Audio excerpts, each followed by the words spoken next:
En este video eh, vamos a recordar el modelo de programación lineal para la planeación agregada. Recuerden que la idea con este modelo es encontrar el mejor plan agregado, es decir, cuáles son las cantidades de producción que se deben tener en cada uno de los periodos, cuál es la cantidad de personal disponible que se debería tener, cuántas personas se contratan, se despiden. Entonces vamos a ver aquí primero las notaciones del modelo, la función objetivo, las restricciones. Posteriormente revisaremos un ejercicio. Esta información que les voy a contar, ustedes la han podido revisar en el libro de Zipper, del capítulo 5. Entonces primero debemos considerar que tenemos que definir un horizonte de planeación que está compuesto por T periodos. Se tiene que definir unos índices de periodo, entonces el horizonte de planeación puede ser 6 meses, entonces iría de T igual a 1 hasta 6, si es de un año, de T igual a 1 hasta 2. Se considera entonces la demanda en el periodo T sería determinada de acuerdo al pronóstico del número de unidades demandadas de cada uno de los productos en el periodo T. Y se debe considerar que cada trabajador puede producir o puede elaborar un número específico, una cantidad específica de unidades de producto en cada periodo. Eso lo vamos a llamar NT. Tenemos otros parámetros relacionados con los costos. Entonces, uno es el costo de producción de una unidad en el periodo T, que va a ser denotado como C sub T P. El costo de un trabajador en el periodo T, C sub TW, este sería el salario en cada periodo. El costo de contratar un trabajador en el periodo T, asumiendo que se pueden contratar trabajadores, entonces C sub TH, asumiendo que se pueden despedir, es decir, que va a haber una fuerza de trabajo variable. Puedo tener diferentes tipos de o diferentes cantidades de trabajadores en cada periodo, entonces yo puedo contratar y despedir. Ese costo de despedir un trabajador en el periodo T se denota como C sub TL. Y considerando que se puede mantener inventario, entonces se tendría un costo de mantenimiento de una unidad de inventario durante cada periodo T. En ese caso, la anotación es C sub T y si el problema considera faltantes, entonces se considera el costo de faltante de una unidad durante el periodo T, que se notaría como C sub T B. Y una vez tenemos los parámetros, consideramos entonces las variables de decisión. Hay varias variables, es decir, los datos que esperamos que nos arroje el modelo. Primero, cuál es la cantidad de unidades producidas en cada periodo, que sería P sub T. ¿Cuál es la cantidad de trabajadores disponibles en el periodo T, que sería W sub T? ¿Cuál es la cantidad de trabajadores que contrato en cada periodo, que sería HT? Y la cantidad de trabajadores que se despiden en cada periodo sería L sub T. Si consideramos el problema con inventario, entonces deberíamos saber cuál es la cantidad de unidades en inventario al final del periodo T, que sería I sub T. Y si consideramos que haya faltantes, entonces se debe determinar cuál es el número de unidades faltantes al final del periodo T, que se denota como B sub T. Ahora, entonces, tenemos que considerar la función objetivo y las restricciones. Estas restricciones pues, van a estar asociadas a la capacidad, a la fuerza de trabajo y a los materiales. La capacidad es cuánto se puede producir, la fuerza de trabajo cuántas personas se tienen que contratar o van a estar disponibles y materiales asociados al inventario. Entonces la función objetivo estaría determinada por los costos. Entonces, ¿qué es lo que buscamos con los costos? Normalmente minimizar. Entonces consideramos un horizonte de planeación desde T igual a 1 hasta T. Es decir, el total de periodos en el horizonte de tiempo. En este caso, la idea es minimizar todos los costos, por eso sumatoria desde T igual a 1 hasta T. ¿Cuáles son todos los costos? Primero el costo de producción más el costo de los trabajadores, que se estaría asociado a los salarios, más el costo de contratación, el costo total de despido, el costo total de mantener inventario y el costo total de faltantes. En algunos casos no es necesario considerar, por ejemplo, si el costo de producción no tiene una variación en el tiempo, este parámetro, entonces no se considera esto dentro de la función objetivo. O si yo no voy a considerar faltantes, yo voy a decir no voy a considerar que hayan ventas perdidas o pedidos pendientes, entonces yo no consideraría esto dentro de mi función objetivo.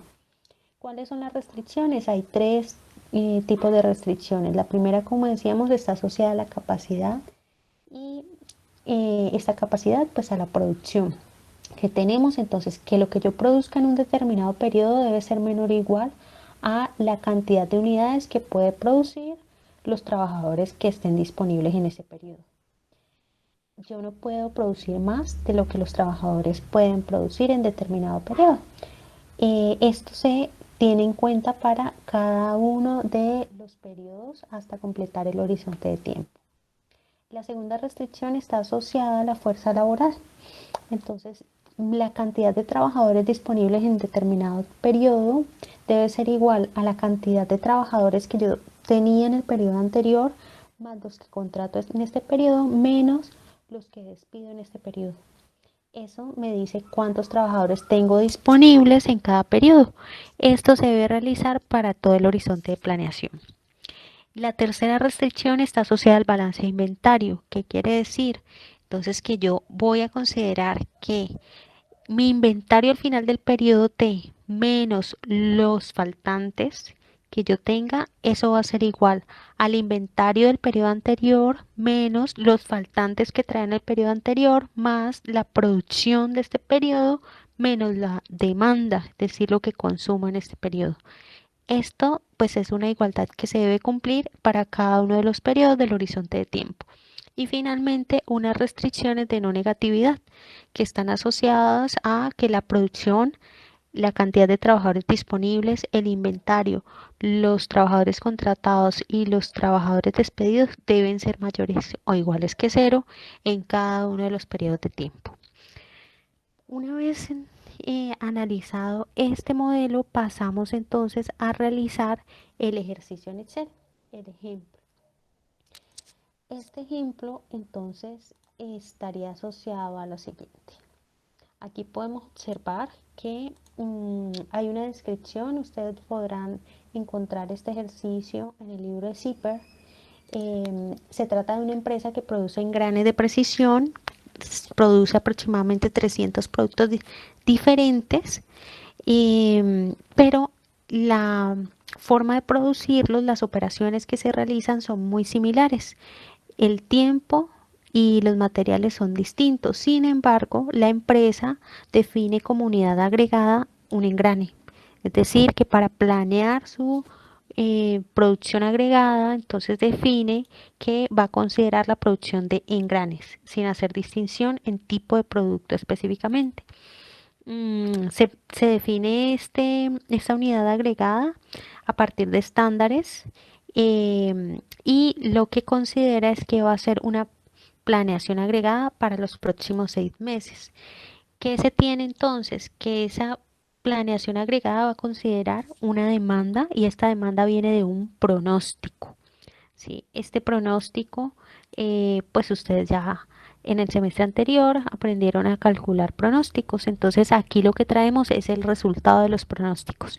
En este caso se determinan que los pronósticos van a ser de la demanda de cajas. Entonces, por ejemplo, para enero serían 2.760 cajas y para junio 2.900. En total, durante los 6 meses, una demanda de 19.670 cajas. Otro aspecto que considera el ejemplo es que se necesita determinar cuánto produce cada trabajador. Esto a partir de que se determina de un histórico. Entonces se tiene que la producción del año anterior fue de 41.283 y que en el año anterior se trabajaron 260 días. Además que se mantuvieron contratados o que estuvieron disponibles 40 trabajadores. ¿Qué quiere decir entonces esto?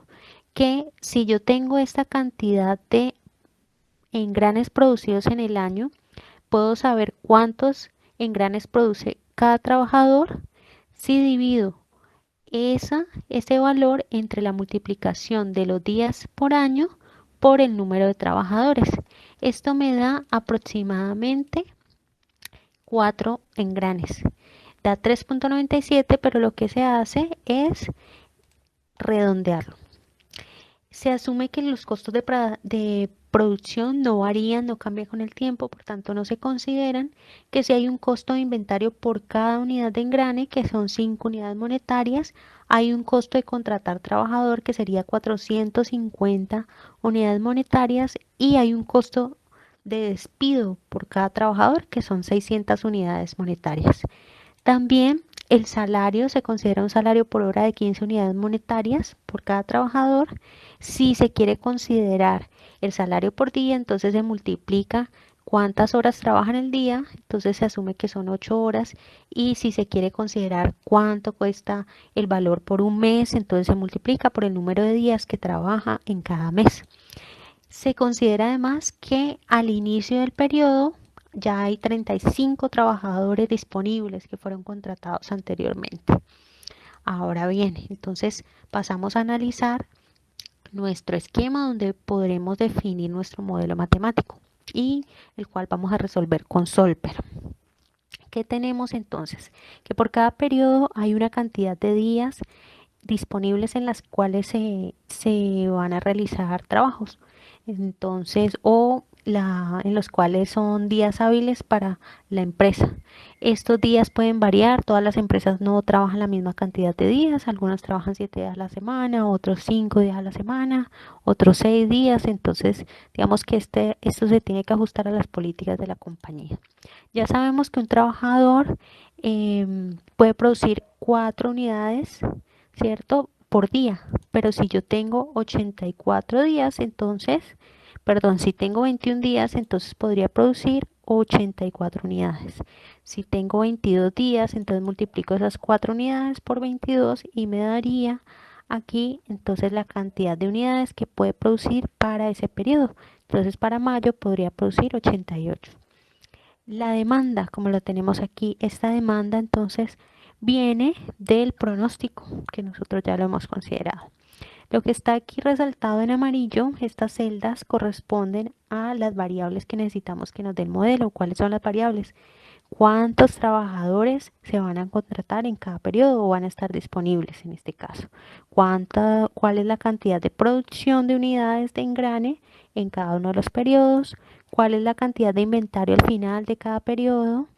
¿Cuáles son la cantidad de trabajadores que se contratan en cada periodo, la cantidad de trabajadores que se despide? Y para este ejemplo que se va a realizar, no se considerarían faltantes de inventario.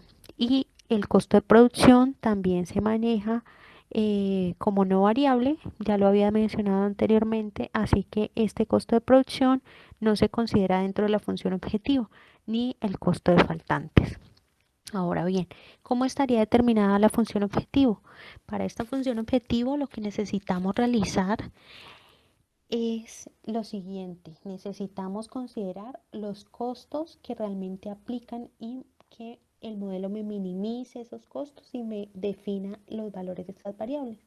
¿Cuáles serían los costos? Ya lo habíamos visto anteriormente. Entonces, podemos considerar el costo de los trabajadores, que en este caso sería el salario, ¿cierto? ¿Qué otro costo se considera? El costo del inventario, ¿cierto? Entonces la cantidad de unidades en inventario por el costo de inventario. ¿Qué otro costo? Entonces consideramos el costo de contratar personal, que sería el H sub T y el C sub HT, más el costo de despido, es suma producto, perdón, producto. Entonces aquí suma producto de este por este. Entonces suma producto. Entonces coloquemos aquí suma producto. Suma producto.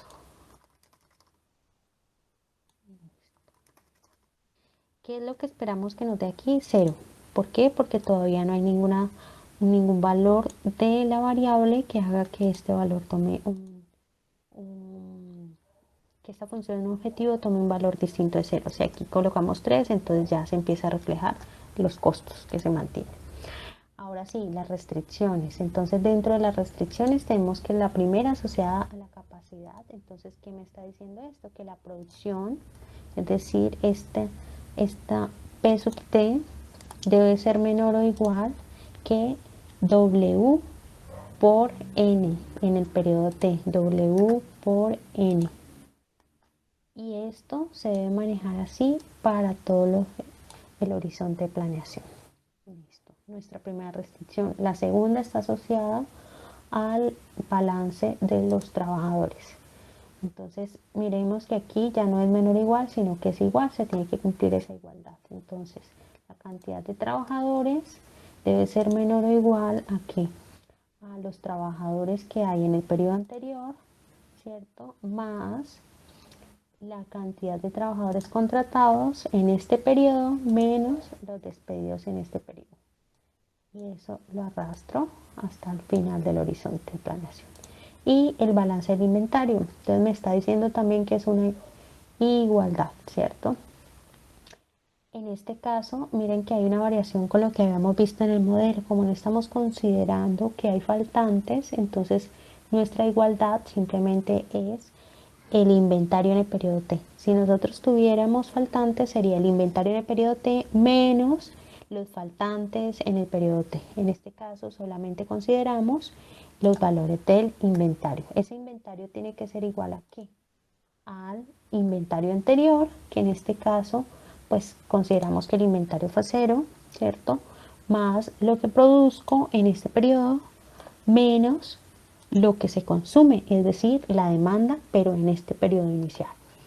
Teniendo esto, arrastramos hasta el final del horizonte de planeación.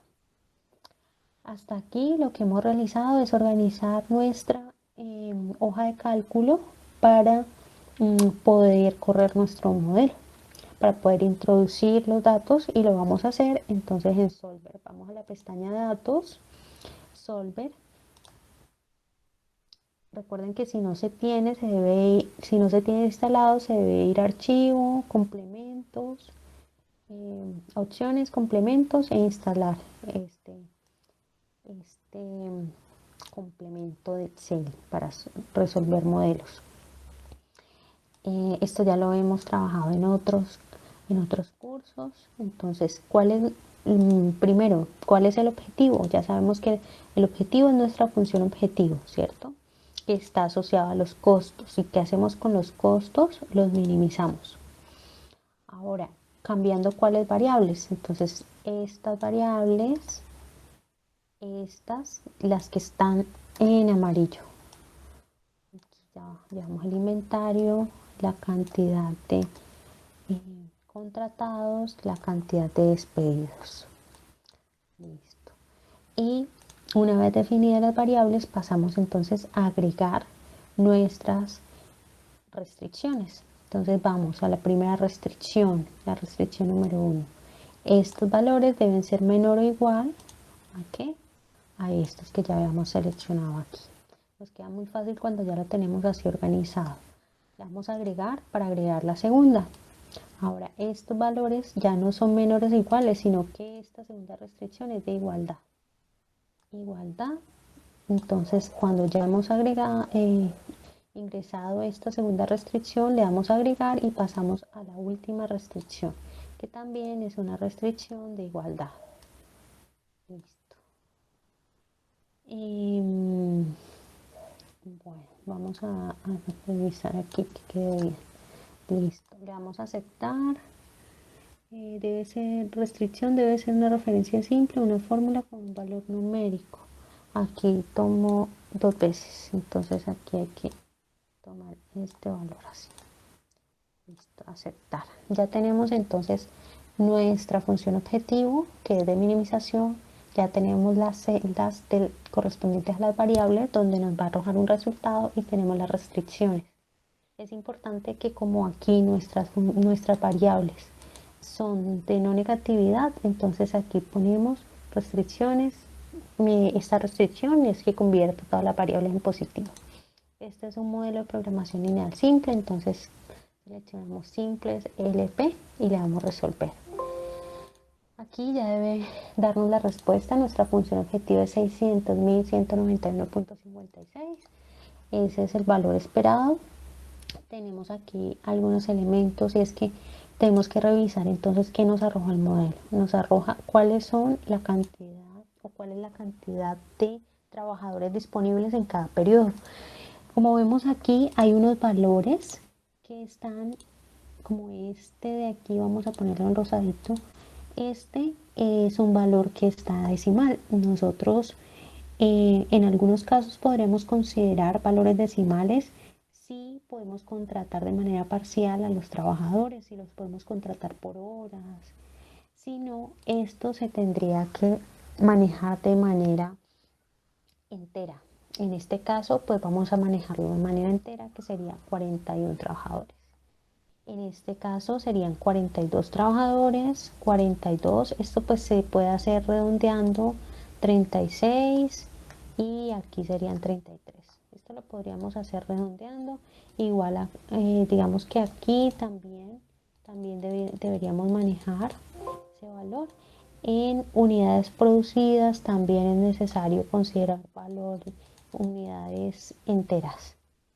Y cantidad de trabajadores contratados, pues también yo necesito definir cuántos, en este caso son 5, aunque aquí son 5.4, o sea que lo ideal es que pues sean 6, ¿no? 6 trabajadores y aquí 2 trabajadores podría ser.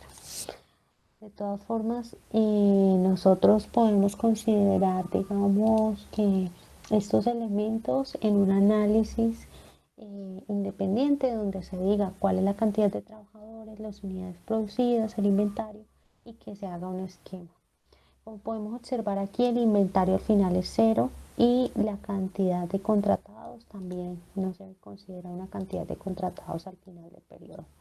Eso es importante porque nosotros no podemos hacer planeación considerando que al final del periodo vamos a mantener inventario, sino considerando que ahí pues el inventario pues va a ser 0.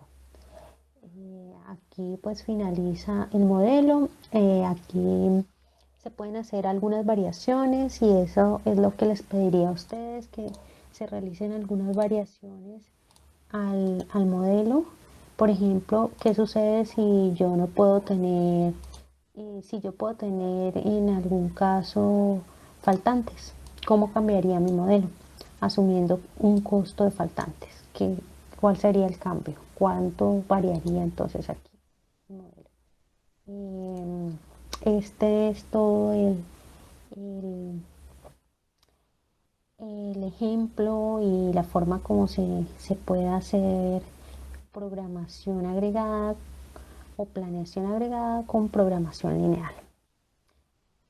Chicos, muchas gracias. Entonces quedaría pendiente para que en esta semana ustedes realicen este ejercicio y lo realicen en sus casas de manera independiente y puedan entregar un análisis de estos, digamos que de estos resultados que arroja el modelo. Muchas gracias.